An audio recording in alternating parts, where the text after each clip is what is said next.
This is the Avondale Preserve. It's a magical place that hasn't changed much since colonial times when it was a farm. It exists today because of the dedication of 3 women, led by sometimes controversial environmental activist Hatsie Moore. This is her story.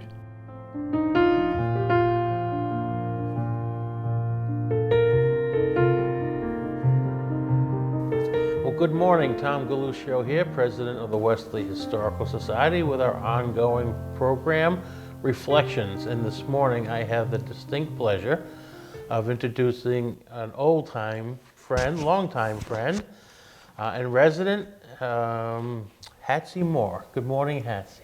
Good morning. Thank you for joining us. Why, it's my pleasure, for sure. Great.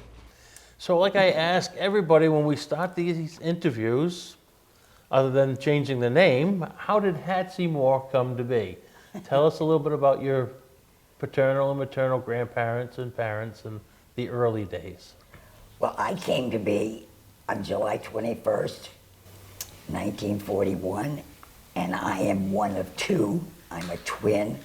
My twin is Betsy and Hatsie, and Hatsie is short for Harriet, but I hated the name Harriet. That was my mother's name, so Hatsie is me for sure. And we were, my parents were Cyril and Harriet Moore. My father worked at the Jersey Moore Company. My mother was from New London, and her family came from Norwich, Connecticut. They were a big family in Norwich. And then I think my father met my mother at one of those Yale get-togethers where friends went down to New Haven, and that's where they got together. And then they bought a house on East Avenue, which they lived in their entire life, and where I was brought up on 150 East Avenue, and that now is the home of Moore Woods, where everybody in Westerly who has a dog walks their dog there. That was a dream of my father's when he set it up back in 1961. He wanted to have a place for, his thought was a place for people in Westerly who had given so much to the factory would have a place to get fresh air and walk their dog, because he had beagles that he walked. And I don't think he ever envisioned the popularity that that place would take today, and I certainly didn't either. My son maintains the place and keeps the paths all in order, but it is amazing to me that the number of people who walk their dogs there, but there's no place to walk your dog in Westerly. The ordinances sort of aren't in favor of people walking their dogs on public property. So that's really one of my father's contributions, because he cared very much about the people who came to Westerly and who worked for the family. Families, generations of families. Sure. Yours, Tom, probably also worked there. Yeah, I mentioned my grandmother worked at Moore's, was working there the day of the hurricane, 38. And I'll relate the quick story about the hurricane.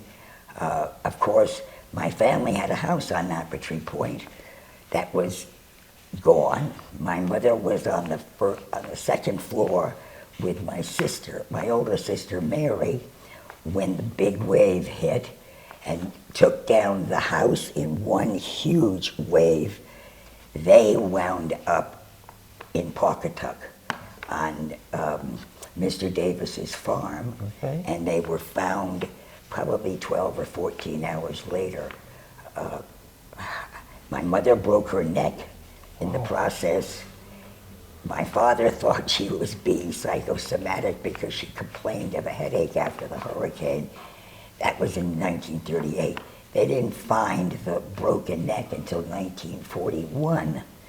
And then she had her neck rebroken and lived through it. But I just can't imagine. They floated from Nappertree Point over to Pawcatuck and were rescued. I've forgotten, there was a man, I think, called Mr. Piccolo, who found them They were in a little cabin on Mr. Davis's farm. So rather traumatic. I think the ironic thing was, which I just learned, they bought that house in November of 1938. And in September the following year, the house was gone. Oh. I don't know about insurance, but they only had the house for about One 8 season. months. I mean, unbelievable. And they never rebuilt, of course. Wow. And they stayed at East Avenue.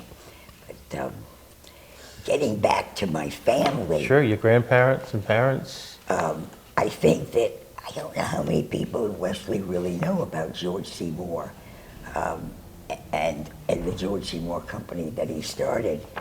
But he was born in 1855, and he was the son of a vegetable peddler who peddled vegetables in Congleton, England.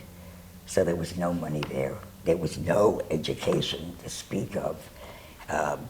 And so, because he had to work at a very young age, he went to work at what was something Turner Company. And there, at the age of 14 or 15, he became a trained weaver and in textiles. Wow. And at the age of 18, he left his family and came over in steerage on a ship to start a life, a better life in the United States. So academically, he had none, but he was trained as a textile And he weaver. made the trip alone, by himself. You know, How brave. short side story. He was an independent cuss, and he got into a fight on the ship, and this man from, I believe the man was from New York, but he was on his way to Denver. He was so impressed with my grandfather's ability to fight that the ship invited the two of them to have another fight in the afternoon on the ship. But the interesting part of it was he was so impressed by this young man, he asked George C. Moore to take his bags, because he had business in New York, to take his bags to Denver, Colorado.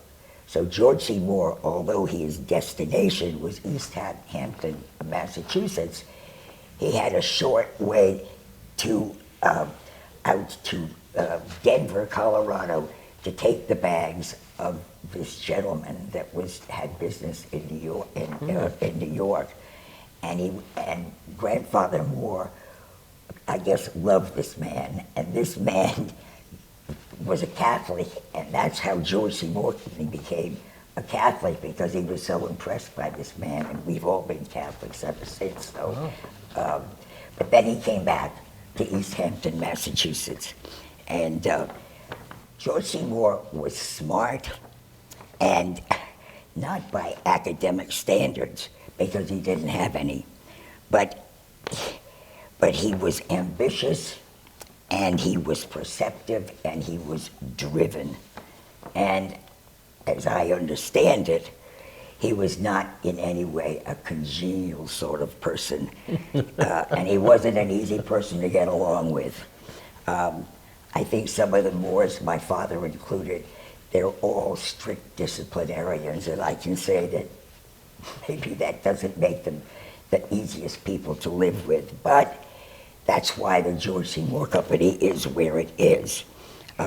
He was focused and disciplined, and he pursued every aspect of the elastic webbing business, and principles that have been maintained to this day in this family-owned company. It's never been owned by anybody else. And he started, when he first came, he started as a weaver, and then a lube fixer, and then an overseer of Goring weaving. But within a few years, he was already made superintendent of the Glendale Elastic Company. So you can see he was very focused on what he was doing. Never idle, he also was tinkering with how to make the looms better, weaving better, and within 3 years he was submitting patents for his products, and including the circular tubing as a foundation for the bicycle tire. Oh, wow. So I have a book of his patents. He must have developed 30 or more patents. Unbelievable. Some of them so complicated with the machinery you cannot imagine. I mean, I was really impressed well, I can't imagine submitting to a patent in the first place, but Let alone 30. yeah, let alone 30, and let alone the diagrams of the looms that he submitted patents for, all very successful for sure. And throughout his life, as you can imagine, when you're not easy to get along with, he worked for a lot of different companies, and including starting one of his own that was not successful at all. 35 years went by before George Seymour was a Rolling Stone. He made no money, none. He worked for everybody else, and he made money for them. And then the part that would impress me, that up until the time of his middle 50s, he had only made money for other people, but despite that lack of money, what he had banked was a vast volume of information and of successes and trials of what he had learned over the years. Mm-hmm. So the result, of course, was a stockpile of great information. What brought him to Westerly? 1907, in Worcester, Massachusetts, he set up 4 looms, and that was the name, and he called it the George Seymour Company. And because he had learned so much, it was 4 years that the company was thriving. It had outgrown all the space that it had in Worcester, Massachusetts. They needed another place, another location. In Westerly, there was a textile mill, modern, up to date, that they bought, or they discovered and they bought in Westerly. That was the reason that he came to Westerly, was because of this modern mill that was already here. And it became highly successful. I think when I think about him being in his middle 50s before, I just wonder in this day and age if people would be patient enough to wait until their middle 50s to make money. I don't know if the people have... Not this generation. No, not this generation. It really, he was his middle 50s before he saw the success of his company. That kind of tenacity is very rare. Yeah, I mean, middle 50s, he worked and slaved before he made any bankable money. And when he finally began to make money, World War I came along, and he, by that time, was able to go back to England, and he did go back to England. And while he was there, the interesting part was that he was able to take a look at the war from a different perspective because he was in England. He also got stuck in England and couldn't get back until September. So during that time, he, in his foresight, saw what the war needed, and when he came back, he bought up every bit of cotton for looms and beat his competitors. And it was that really the result of the war and his foresight that he beat his competitors, and that was where he really made his fortune, was supplying woven material to the government. So that was what put him on good stead, and the company has thrived ever since. And I have to say that throughout it all, he wasn't totally involved with work. He did get married. His first wife died, and he had 3 sons by his first marriage and 2 daughters. Aunt Emma and Aunt Nellie, as I know them, they lived in a house in Watch Hill, and 3 boys, one of whom stayed with him throughout his entire career. And then his second marriage, he had 4 boys, and the oldest being Tom, then Harold, then Jeffrey, and then my father was Cyril. He was the youngest. All 4 of those boys worked in the factory their entire lives, and in the next generation, Tommy, my cousin, he was president up until the time he died, and his daughter now, Alexandra, she's now president of the Moore Company. Wow. So it continues. It's totally family owned, and it will be. And I forgot, Tom, who was the president, his brother George managed the New York offices. Tom did the Westerly offices, and then. So were you up to 4th generation? Yeah. Operating the Moore Company. All in the Moore. Soon to be a 5th generation, maybe. I would say so. Wow. But you never, you know, Grandfather Moore was determined that it remain family, and I will say that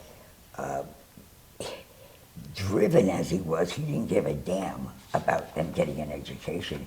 He put those boys into the factory at their 8th grade. I mean, none of them had that great an education. And I'm talking about my father's brothers, Tom and Harold. Jeffrey wasn't really part of the factory, but he put them to work very, very early, and there they stayed. It wasn't until my father came along, and he was a bit younger than the 3 other ones. He got the education. He was the one, I suppose, that was spoiled, and he got a good education. He went to Lowell Textile School. He then went on to Yale. So he was the first one really with a college education. But up until that time, they were smart as hell, but it all had to do with elastic webbing. Nothing wrong with that. And so, well, I'll finish this story about my grandfather, because there was quite a to-do about a patent that he had given, that he had submitted, and it was a long time before it was passed. But in 1933, with the help of Uncle Tom's submission to the patent office, that they invented the 2-way stretch. And when I say that, that means that the material stretches widthwise as well as lengthwise.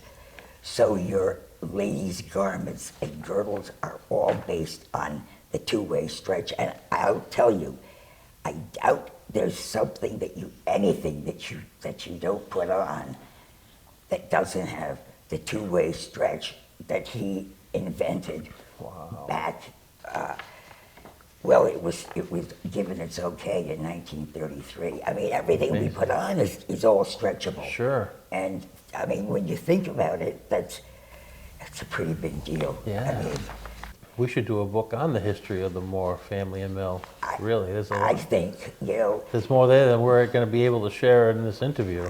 I mean, everybody, it seems to me, every other person I talk to in Westerly, one of their families has worked at the factory. Sure. Which is why I thought, well, I'm here today and I'm going to talk about my grandfather, because I don't think anybody ever has. And he would not like it if I was talking about him. Well, it's why you're here, part of why you're here, certainly. He was an austere kind of a person, but that's the story of where I came from. Okay. But, you know, we were all we were all brought up very, very disciplined, and the most important thing was you had to give back to your community. Well, you've done plenty of that, but we'll get to that in a few minutes. I don't want to overshadow your mother's history and her parents, so tell us a little bit about that. Well, my mother was a good old Yankee. She had a Yankee accent, and she was tough. She came from Norwich, and then they moved to New London. My grandfather was a very congenial, personable person. He was the mayor of New London for a long time. Wow. And his brother ran what do I want to say, a barge company in New London, transporting, I don't know what they transported, but it was a transport barge. But later on, when my mother's brother went to work at General Dynamics, he was the youngest, spoiled rotten, had a good imagination, would like people to know that he was far more educated than he actually was. But he was a really personable sort of a guy. And so he worked at General Dynamics in their public relations department. And he was very instrumental in launching the submarines, particularly, I remember the Nautilus. It would be up to him to do all the planning and whatever. And when the Nautilus was launched, he gave out these Nautiluses, of which we have one of them. And Mamie Eisenhower was supposed to come. She did not come for that launching, but that was Uncle Bobby. He was the person, I mean, he was the character, personable one of the family. And of course, my mother, when she married my father, she came to Westerly and worked for years doing the gardening, the garden club. I think of her more as working at the hospital years before anybody worked at the hospital. She worked in the OR for years and accumulated thousands and thousands and thousands of volunteers. What was her maiden name, the family name? She was a Chappell, and it was Chappell Cole, and he was the one that did the barge, and maybe it was coal that he transported, I'm not sure. But yeah, she was a Chappell, and Robert Chappell, who was the mayor of New London for many, many years. My mother also took on the Watch Hill merry-go-round that had fallen in disarray, and she did all the research on it and maintained the horses along with a gentleman, Mr. Street, who lived in Westerly. He did all the painting and the maintenance of the horses. She would go up to a place in Connecticut and get the horses, real horses, manes and tails for the merry-go-round horses. And she really was instrumental in bringing the merry-go-round back and doing the research. Now, this is important because the woman to the left, Harriet Moore, is probably the reason this carousel exists today and is still around. At a time when people were looking for the newest carousel, she saw the beauty in an old carousel that needed some work. She spearheaded, helped dig them out of the sand, but she also spearheaded the different fund drives and the research that went on for years to kind of keep this thing going at a time when they weren't doing it. This is out of her book. She did a book with Lito McKetty. The guy who used to run the little Framers of the Lost Art, who I met. He actually helped me figure out how to put a mane on, things like that, at the very beginning.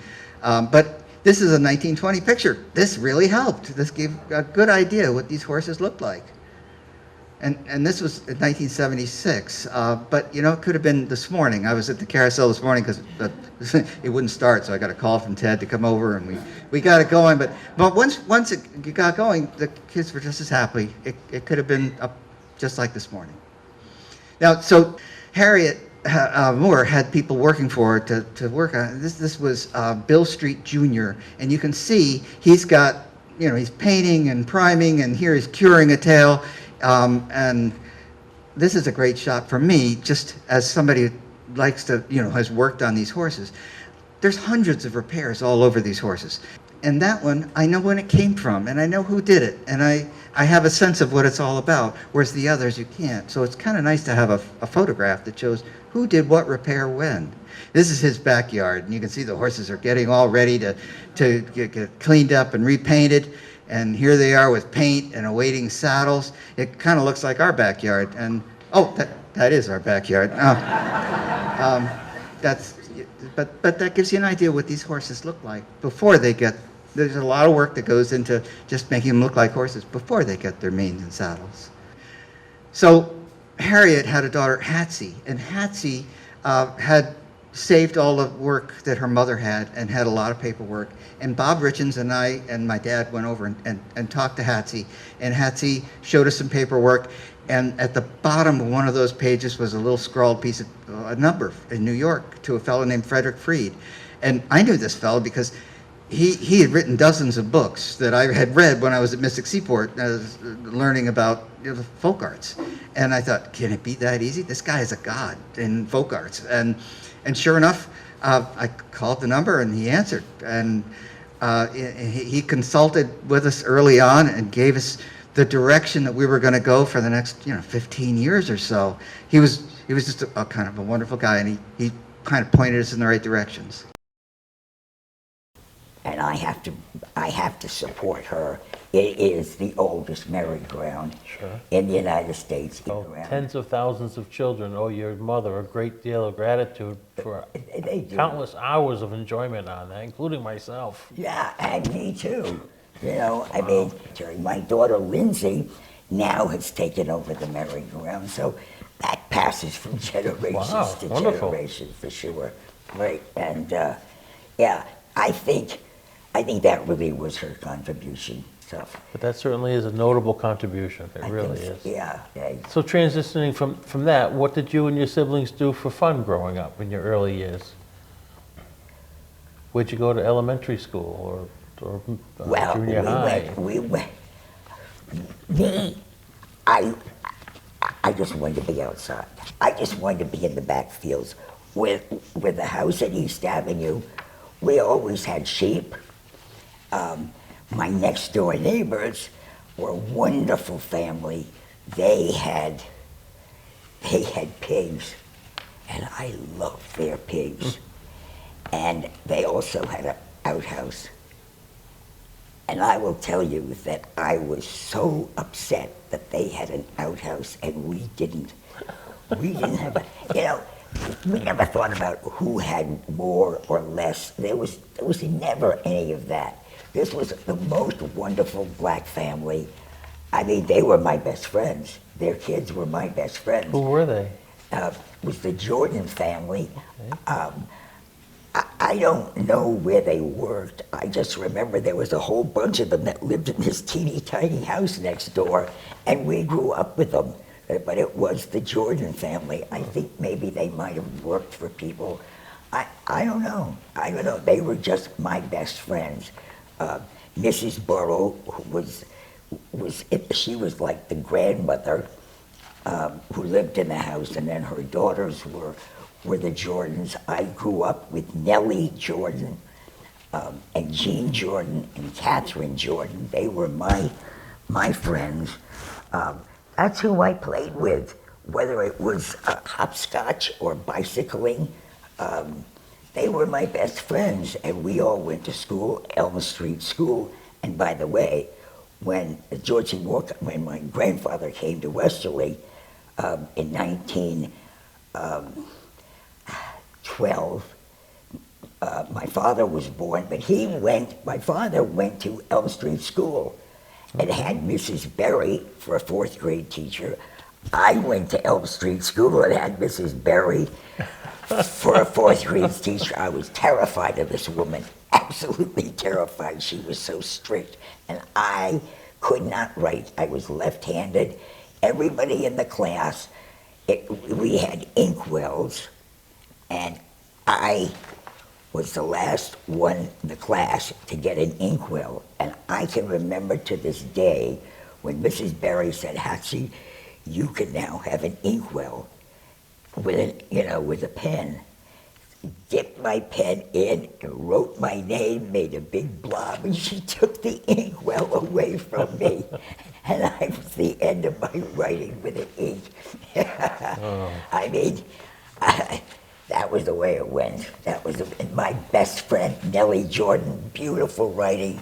She was the first to get the inkwell. John Toscano and John Miner also, was in my class at school. But really, what did we do growing up? Bicycling, and then anything I could do to be outside. I was a nature girl. If you're a twin, there's one that's usually aggressive and one that's not so aggressive. And that was me. Betsy was the popular one. She had all the boyfriends, she had all the girlfriends, she was always out and about. And I wasn't about to compete. And so, as I've always said, Betsy went out the front door and I went out the back door.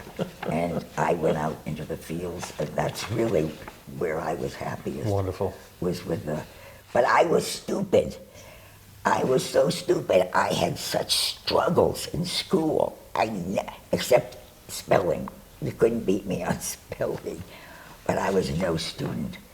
And I never was a student. I was sent to boarding school, and I did terribly. And then I went to a junior college, and I'm convinced that my father said, we can just get her married. We just don't have to worry about her anymore, because my grades were nothing to write home about. But I knew that I was smart. I knew it. And when my children grew up, Avondale Farm was under a developer's microscope. This was back in 1984. I remember. And this guy from New York, Merritt Meyer, wanted to come to Westerly and build 106 condominiums on the Avondale Farm. I didn't live in Avondale. I lived on the Watch Hill Road. But I read about it in the newspaper, and I said, there's something really wrong with this. Really wrong. So when they had a meeting, my cousin Charlie Moore, who also worked at a Dorsey Moore company, he and his wife had a meeting of the developers and everybody in Avondale. And I went and listened to the story. And I can remember so well saying to Merritt Meyer after the meeting, Merritt, forget it. Get out of here while you can, because nobody in Avondale gets along, and you'll never get this. He just poo-pooed me to death. And I just said, I know what I'm talking about. Well, I'm sure the story went on and on and on. And I worked like hell to stop that development. And when I first looked at the plans, I didn't know anything about topography or wetlands or anything. But when I looked at the plans, I said, the water is only 6 inches below the surface, and they want to put all these condominiums on this land. So it was from there that myself and another lady, Jane Buffum, and Irene Cabot, we worked day and night on this development, on stopping this development. But we still had to fight Westerly with the development. What happened in 1984, it started, and I worked from 84 until 1993, and Merritt Meyer and I were the only people who attended the planning board meeting when they got nothing. And Merritt came up to me after the meeting, and I said, Merritt, I told you back in 1984 you'd never get this thing. you never get it because it was just too much. And it was 104 units. It was wetlands that they wanted to build it on. So now we have Avondale Farms where people walk their dogs. beautiful. Yeah, 73 acres. It's so important to the ecology and the wildlife. Yeah, and that was when I decided I'm going back to school. Stupid as I was, I said, I loved being outside.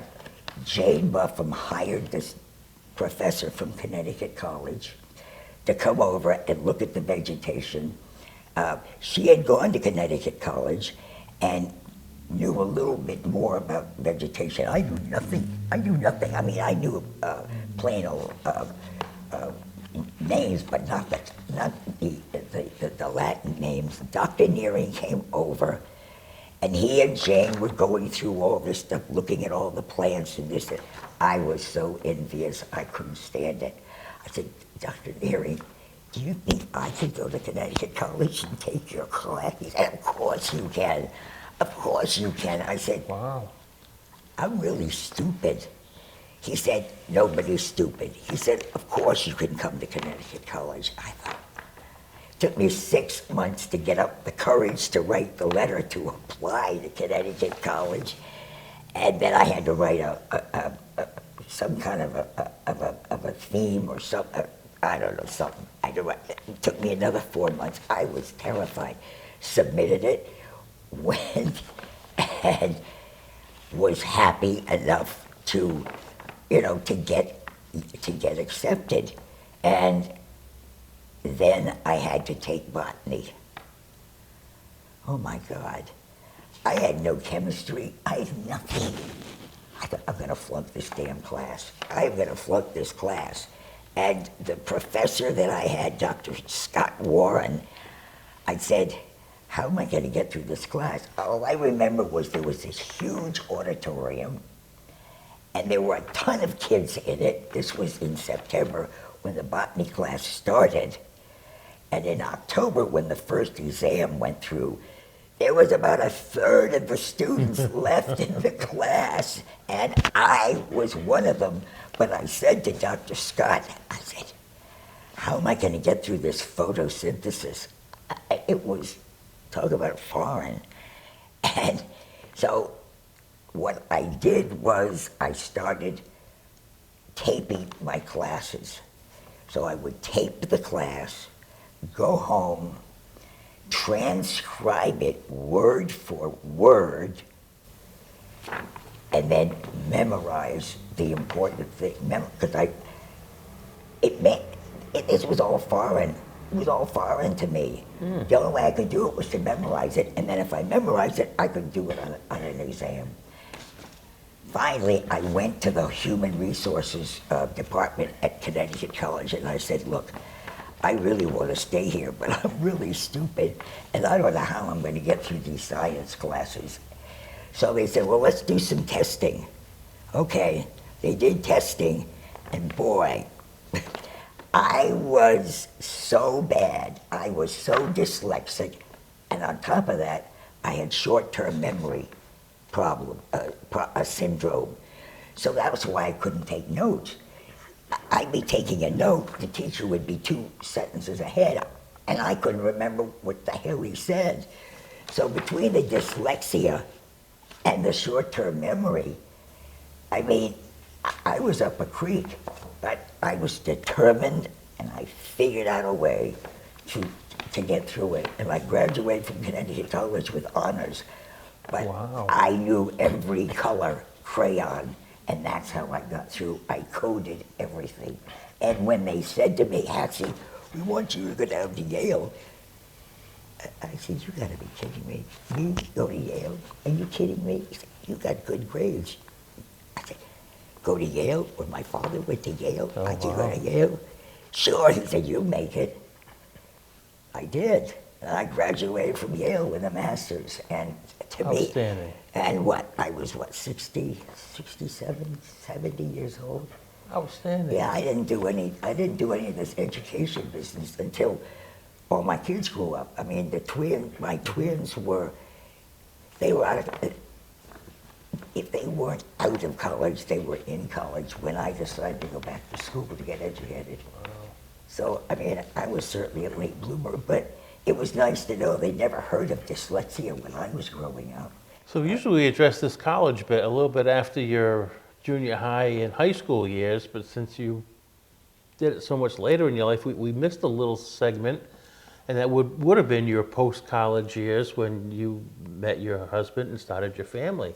Yeah, So that's can you what tell us happened. a little bit about that? Oh, I mean, I did what I was supposed to. I got married, and my husband Tim was in Boston. I met him in Boston because after my 2-year stint in junior college, I got a job in an interior decoration company, and in the apartment I met Tim, and then he went in the Army. So the only time I ever left Westerly was the 3 years that we went to Fort Benning, Georgia, and he was at Fort Benning. And when he finished Fort Benning, we were supposed to go out to Fort Ord, California. My older sister, was living in California, and there was no place on the base for us to live, and we could not afford to live off the base. And so I don't know what the procedure is, but he then got out of the Army and came back to Westerly, and he then started to work in the Georgie Moore Company, and I Okay. proceeded to have kids.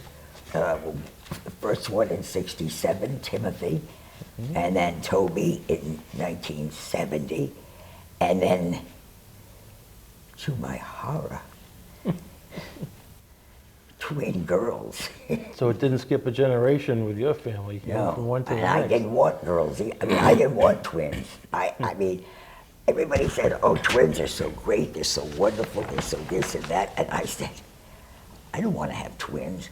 And I was really horrified when I found out I was pregnant with twins.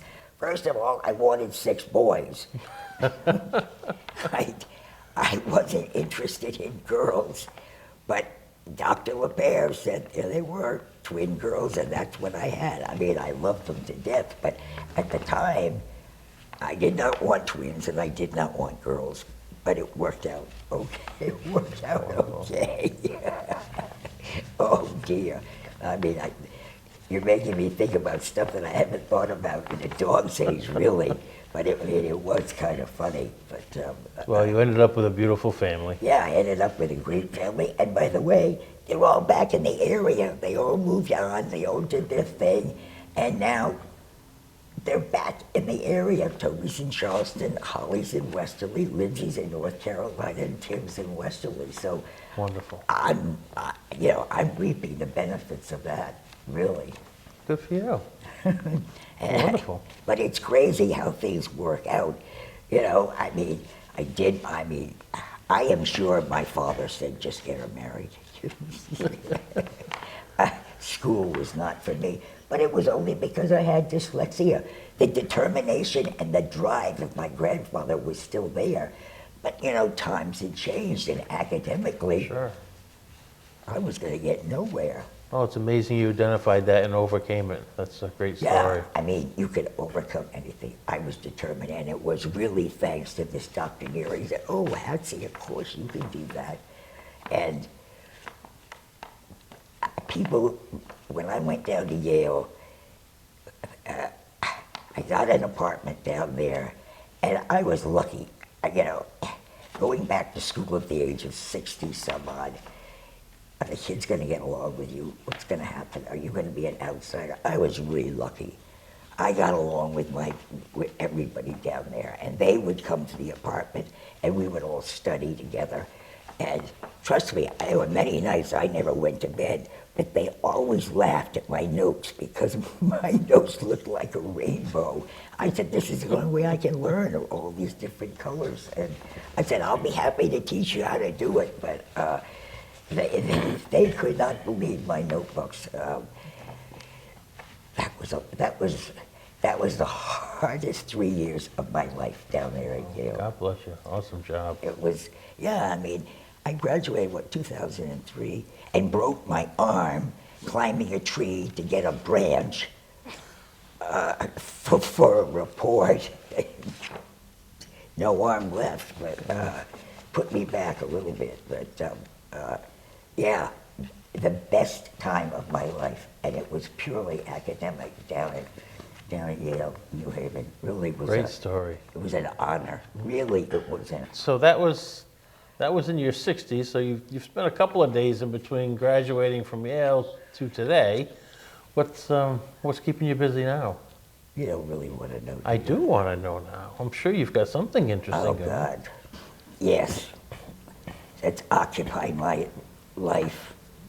Rhode Island Airport Corporation Oh yeah. wrote a letter to me, Moore Woods, saying they wanted 3 acres of Moore Woods to chop the trees for the airport.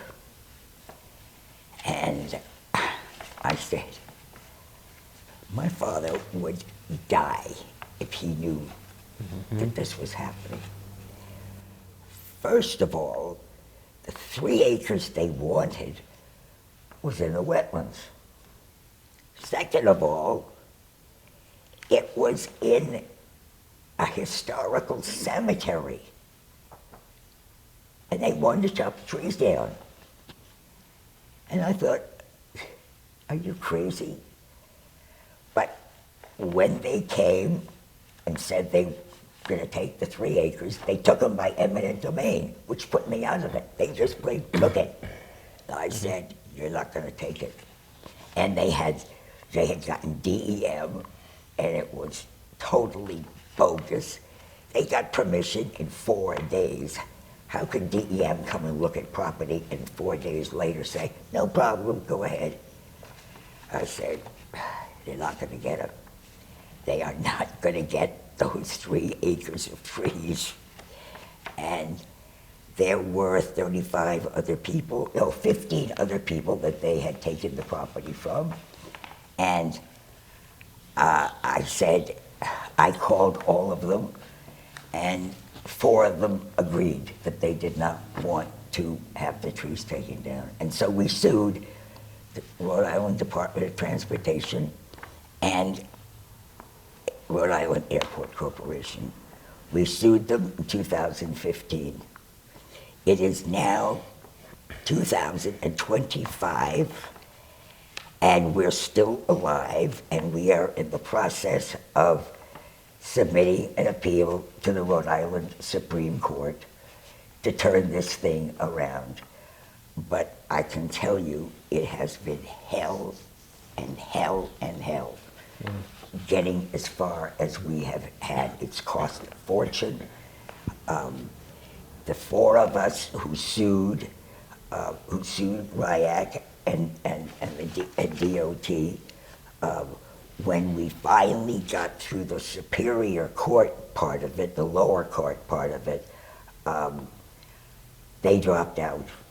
And I'm the one that's left with it at the Supreme Court, and I'm still going to stick with it because I believe, and I know, if Rhode Island pays attention to its laws, they have laws that are on the books that are absolutely wrong. And we had a judge that was totally in favor of the state and gave us some very bad answers, and that's why we're appealing. I don't know if she just was naive, she wasn't paying attention, or, that's not my problem. My problem is they did not follow the law, and that's why we're in the Supreme Court. So 2015, 2025, we are slow poking through the Supreme Court, and if you could see my house, what used to be a nice den now has probably over 60 3-inch binders of my research. It's your war room. Yeah, my war room. I mean, There's nothing, there's not a table, a chair, a floor that doesn't have all my research. It's been really tough because I'm no lawyer, Sorry you've had to deal with that. and it still goes on. And so that's what's kept me busy, and I'll do my best, Daddy. I'll do my best to keep it. But I mean, it makes no sense to me why they've given us so much trouble when it's a cemetery. It's a historical cemetery. And if they chop those Is trees... it your family cemetery? No, it's 1676, the cemetery goes back to. Oh, wow. It's nothing recent at all. And all I can think of is that they go and chop those trees in that wetland, it would be awful if those caskets or something came floating to the top because all the roots, that's all entwined in the roots. Sure. And I mean, how dare they go and disturb the dead, really? And I mean, of all the places, and they could have solved the problem so easily by simply putting up an obstruction light that would cover 10 acres of wetlands and be done with it. Well, let's hope you get this behind you quick enough so you Well- can pick up another fun project. I'm telling you, I hope I live long enough to see the end of this. It's been, I mean, my father spent the last 20 years of his life collecting the 35 acres to give to the town of Westerly. And I'm spending, it seems, the last 20 years of my life trying to protect it. So in wrapping up our interviews that we've had, I asked a couple of questions, parting And I questions. talk like crazy. And you've done a fabulous job. But if you had to describe Westerly in one word, how would you do it? Oh, I love Westerly, but it's gonna make me cry. I love Westerly. It's why I'm still here. And the reason I love Westerly is because of the Italian community that's here. That is so family oriented. The north side of Westerly, the sense of community that Westerly has. I'm telling you, it's what makes me so proud. I'm not Italian. I'm not Italian, but I will Not tell by you. birth. Not by birth, but I'll tell you one thing. Osmosis, maybe. When I ran for the town council, I said, just call me Hatsi Neferini because that's where I want to be. The other part was, of course, Westerly is known for soupy, so of course I had to learn how to make soupy, and I did learn how to make soupy, including the stendines that you had Oh, to yeah. wash. Oh my God, what a job. Anyway, so my neighbor, Clay Fish, had made soupy for years. Not Italian, but he knew how to make it. And so I said, Clay, I want to learn how to make soupy. So he taught me, and you're right, on a Tuesday night, I had to wash the damn standees. I thought I would die. Anyway, made the soupy, and the gal that he was living with, Susan Pont, and I said, we're going to take our soupy up to the Italo-American Club and submit it for the soupy contest. And we did. Wow. And Joe Brancato, who I served with on the town council, and I loved more than anybody in the world. Another reason that makes me so proud about What a the fine West- gentleman Joe Oh. was. Joe, his mother, every day, Joe was, I forgot what business Joe was in, but Construction, heavy construction. heavy construction, okay. Electrician, heavy construction, he had a hand in it all. Yeah, okay, but every day he would take his crew to his mother's house and she would feed him lunch. That's the way it is in Westerly. That is the way it is. Yeah.